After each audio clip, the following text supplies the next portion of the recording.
After he took on the role in the remake of The Nutty Professor in '96, A. Murphy took on the title role of another classic character, Dr. Dolittle. Here's my review of the 1998 film, which is celebrating its anniversary this year, its 25th anniversary to be exact. Bad Days Entertainment Rankings and Reviews.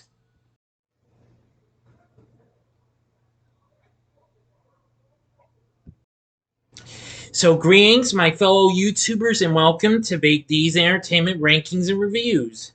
My name is Joel, better known to you as the Big D. And this time around, I bring to you a review of the 1998 fantasy comedy flick Dr. Dolittle, released by Fox, directed by Betty Thomas, written by Larry Levin and Nat Malden, starring A. Murphy in the title role along with Ossie Davis, Oliver Platt, and a host of others. Anyway, the film was based on the series of children's stories of the same name by Hugh Lofting, but used no material from any of the novels. And the main connection is the titular character of Dr. John Dolittle and his ability to talk to animals. Although the Push Me Pull You, a much-loved feature of the books, nobly makes a very brief appearance in a couple of scenes. The first novel, The Story of Dr. Dolittle, from 1920, had originally and previously been used in the 1967 musical, flick of the same name, which I have yet to review. And I will try and review that down the road. Anyway, which was a closer, albeit still very loose adaptation of the book. This was a box office success and became a cult classic despite mixed reviews. The film was released on June 26, 1998. Henceforth, today is the film's 25th anniversary. So let's get started on our story. So, apparently, we start out in 1968 as 5-year-old John Dolittle displays an ability to hear what animals are saying, starting with his own dog. And he asks his dog questions like, why do dogs sniff each other's butts? And the dog's response is that it is their own way of shaking hands, and John doesn't want me as new principal. His behavior horrifies his father, Archer, who hires a local priest to perform an exorcism on John in order to remove the devil from him. During the exam, the dog bites and attacks the priest, resulting in Archer sending the dog away. Following this ordeal, John eventually stops talking to animals and soon forgets he can. 30 years later, in 1998, John is a doctor and surgeon living in San Francisco. He's happily married to his wife Lisa and has 2 daughters, typical teenager Charisse and nerdy Maya, who has a pet guinea pig named Rodney, and what she believes is a swan egg, which she hopes will bond with her upon hatching. A large medical company owned by Mr. Calloway seeks to buy John's practice, a deal in which one of his colleagues, Dr. Mark Weller, is enthusiastic about, though their other colleague, Dr. Gene Reese, is skeptical about the deal due to the potential of downsizing patients and staff.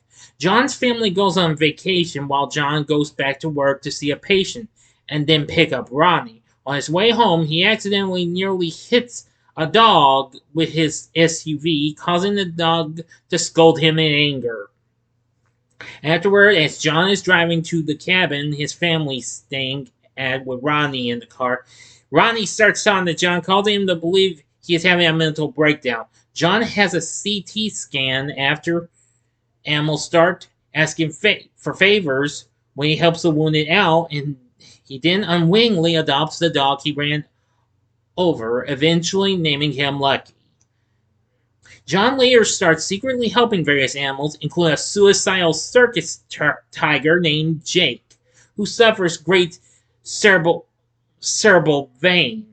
Through all this, John begins learning to reappreciate his gift, at one point confiding to both Lucky and Mark that he has never felt excited about his working years. However, Lisa and Mark catch him performing CPR on a rat and have him sectioned in a mental hospital. Believing his gift is a hindrance, John rejects all abnormality in his life and returns to work, but in doing so, ostracizes Maya as well, who comes to believe he dislikes her. Maya admits to Archer that she liked the idea of her father talking to animals, and John has a change of heart when he eavesdrops on the conversation. He admits to Maya that he does not like but loves her for who she is, and encourages her to continue being what she wants to be. Alright, now I'm going to the final act and the ending. As always, you know the procedure. You have 5 seconds to sub this video. Go to the description box below. Fast forward to the time below. As I'm counting down, if you've seen the movie already, please continue. Okay, you've been warned. John then apologizes to Lucky, and together they sneak Jake out of the circus and take him to the hospital to perform surgery on him. On the same night, a party is going on where Calloway will buy the company. Mark and Jean catch Jean, and decides to assist John. Soon, Jake is exposed in front of everyone at the party, and they all watch as John and Jean operate on Jake in the operating theater. Archer reveals to Lisa that John's gift is real, encouraging her to venture into the theater and keep Jake calm, while John and Jean discover Jake is suffering from a blood clot and successfully remove it, saving Jake's life. John then declines Calloway's offer to buy the place and officially accepts his gift of talking to animals. John becomes both a doctor and a veterinarian afterwards, embracing his ability to talk to animals. Maya's egg hatches into a baby alligator, and the final scene shows John and Lucky walking on the streets together, with John talking about he's going to treat animals and people, and Lucky talk about how he wants different treatment from now on. The owl then goes after the rats. End of story. So what did I think of Dr. Dolittle from 1998? I'm going to say it's not too bad. While I have come to now like the original classic a little more, even though I've only seen it maybe 2 or 3 times. But I've seen this a few times. But anyway, when this film came out, one critic said that this was Eddie Murphy's funniest performance since The Nutty Professor, which of course was a remake of another film from the 60s. And that film came out a couple of years before this. But anyway, it has some fun moments. It did have a few fun things that kind of came close to being like the actual animated. Excuse me. I know there was a Dr. Dolittle animated series, but it was either late 60s, early 70s. I've never seen it though. Now that's what I mean. The 1967 film. Whoops. Which starred Rex Harrison as the titular character. Anyway, yeah, I will say Eddie Murphy did a pretty fun job and what have you. It would do pretty well and will go on to achieve the biggest opening weekend for an Eddie Murphy film, surpassing The Nutty Professor. However, 2 years later, it would be surpassed by the latter's successor, Nutty Professor to the Clumps, in 2000. But anyway, the film went on to make $294 million worldwide. Now, its reviews are mixed, currently sitting at 41% on Rotten Tomatoes. They say the film finds some mirth in the novelty of wisecracking critters, but this family feature's treacly tone is made queasy by a reliance on scatological gags that undercut the intended warmth. Okay, wait a minute. Now I remember what I was going to talk about this in the 1967 film. It had a horse who isn't seeing so well, so Dolittle gives him special glasses. Really something. That was pretty good. Yeah, I do think the critters in this film are absolutely very funny. Now, Variety calls the film slim on story and rife with scatological jokes.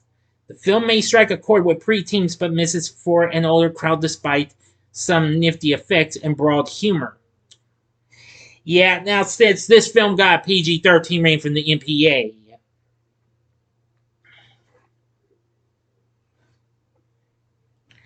Well, I do like this film, but even though I like The Nutty Professor a little bit more, but this film comes right behind it. But I've got lots of other favorite Eddie Murphy films, though. I mean, like, well, they done long before this, like Beverly Hills Cop. But anyway, yeah.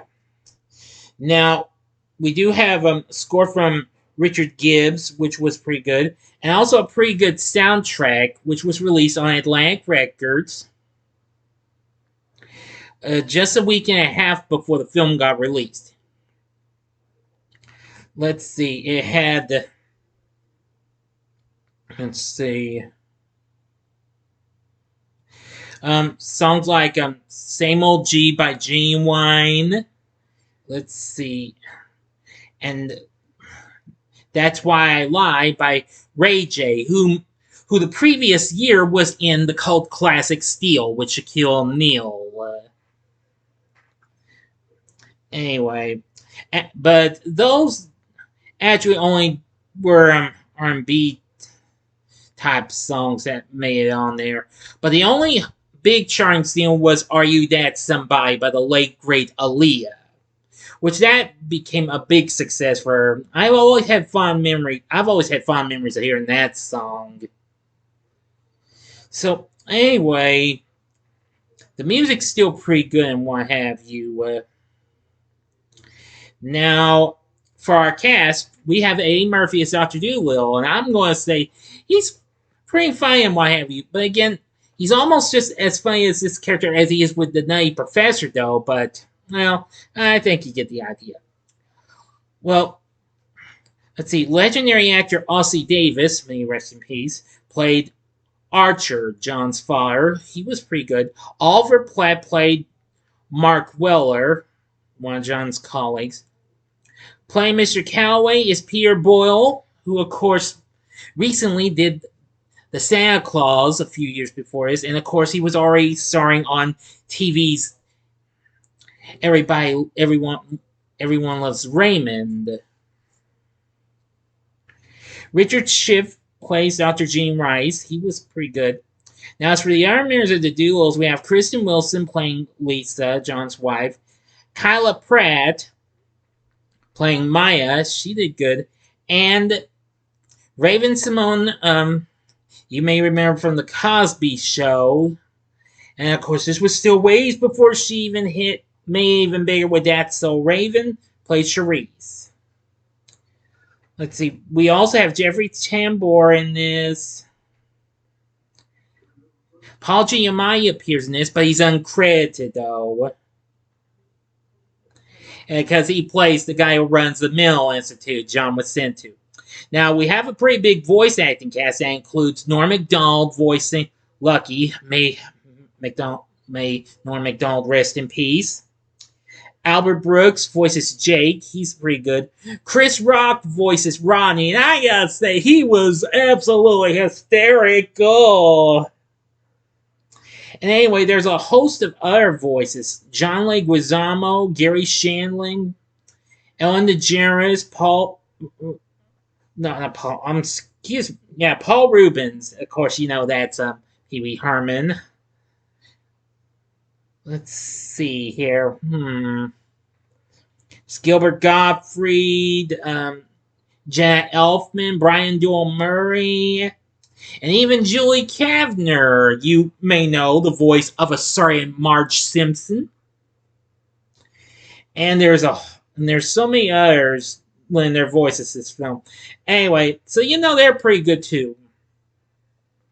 Now, it would have one sequel hit theaters, and that's Dr. Dolittle 2, which I thought was a little bit better than this one. Don't hate me for that, okay? I will be reviewing that in a couple days.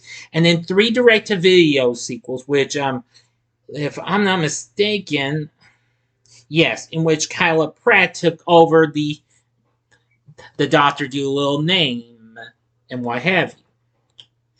So overall, the story isn't too bad. It does have some pretty funny humors and what have you. A really good cast, and a really good score, and great soundtrack and what have you. So overall, would I recommend Dr. Dolittle from 1998? Well, I would say sure, go ahead. Give it a try. You might get a few good laughs from it. If you're an Eddie Murphy fan, I'd say go for it. So anyway, what did you think of Dr. Dolittle from 1998? Let me know in the comment section below. If you like this video, click the like button, subscribe, and be a part of the Big D Nation. Join me next time when I bring to you another anniversary review, and that will be Disney and Pixar's WALL-E. And I will review Dr. Dolittle 2 in a couple days, as I've said. So, I hope you enjoy this, and if you did, you may want to check out these other Fox releases with a little bit of an African-American lead and what have you that I really enjoy. In the upper left-hand corner is my review of Big Mama's House from 2000. The upper right-hand corner is my review of Like Mike from 2002. Or if you'd like some more Eddie Murphy, go to the bottom left-hand corner and see my review of The Nutty Professor from 1996. I will review the sequel to that later on. Promise. And the bottom right-hand corner is the button you can click to subscribe. If you like rankings and reviews on movies, TV, music, video games, etc., then I'm your guy. Thank you for watching. Until next time, I'm the Big D saying, see ya.